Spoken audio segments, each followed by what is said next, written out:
Big story out of Kansas. Prosecutors say they plan to seek life with no chance of parole until 50 years served for now convicted killer Scott Roeder.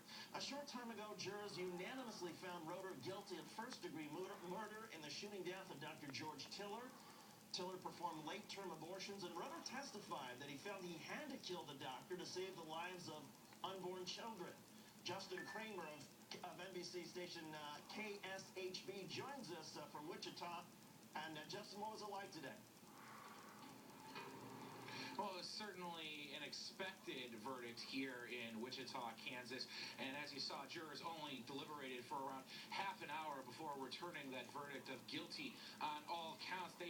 The defense had hoped. The reason they put Roeder on the stand in the first place yesterday, where he confessed to the entire crime, was that they were hoping to get a lesser charge of voluntary manslaughter. But late last night, the judge ruled that voluntary manslaughter would not be allowed to be considered by the jury. And Roeder's defense attorney said after that decision, their case was hopeless and helpless.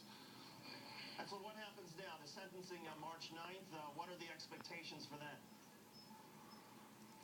Well, the expectations for that are that he will likely be sentenced to a very long time behind bars. Regardless if he gets the hard 50 or not, 51-year-old Scott Roeder will very likely be spending the rest of his life behind bars. If he does get that hard 50, that simply means that here in Kansas, he won't be eligible for parole until he's 101 years old.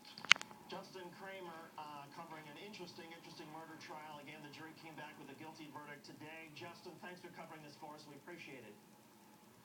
No problem, Dave. Up next, one of the top races we are keeping an eye on this election year.